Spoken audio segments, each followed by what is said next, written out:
Guys March महिन्यापासून ना आमच्या ऑफिसमध्ये इन्क्रीमेंटचं एक वारं चालू होतं आणि ते आता फायनली शांत झालंय.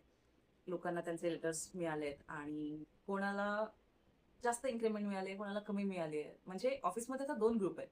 एक ज्याला चांगली इन्क्रीमेंट मिळाली आहे आणि दुसरा जो म्हणतोय, "काय चिल्लर दिले यार." And honestly it's fair. जर तुम्ही मर काम करताय आणि तुम्हाला त्याप्रमाणे तुमचा मोबदला मिळत नसेल, तर तुमची चिडचिड ही होणारच. And you should definitely fight for yourself. बरं एक गंमत सांगू? माझी या सगळ्यात ना चिडचिड होतीये, ना मी खूप आनंदात आहे. मला सगळं नॉर्मल वाटतंय. कारण आता जस्ट कुठे मला 7 महिने कंप्लीट झालेत ही कंपनी जॉइन करून आणि मला माहिती होतं, की माझी इन्क्रिमेंट होणार नाहीये. तरीही या सगळ्याचं मला वाईट नाही वाटत आहे. कारण दुसऱ्या काही गोष्टी आहेत ज्या माझ्यासाठी मॅटर करतात.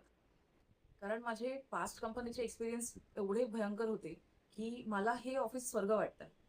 माझ्यासाठी मॅटर करतं, की माझे मॅनेजर कसे आहेत, माझी टीम कशी आहे, मला प्रॉपर वर्क लाईफ बॅलन्स मिळतोय ना, किंवा मला हवं तेव्हा माझ्या पेड लीव्हज घेता येत आहेत ना. कारण खूप लोकांना सुट्ट्या असतात, पण त्या मिळत नाहीत, कारण बॉस देत नाही. किंवा वीकेंडला मला कामाचं टेन्शन तर नाहीये ना. ह्या गोष्टी माझ्यासाठी जास्त मॅटर करतात. Everyone has their different expectations आणि मला जसं हवं होतं तसं पॉझिटिव्ह वर्क एन्व्हायरमेंट मला मिळालंय. म्हणूनच पैशांपेक्षा जास्त इम्पॉर्टंट मला माझी मेंटल हेल्थ वाटते. आणि शेवटी मनाची शांतता हीच मोठी कमाई. इन्क्रीमेंट काय हो, होईल की पुढच्या वर्षी? What's your take on this? Let me know in the comments.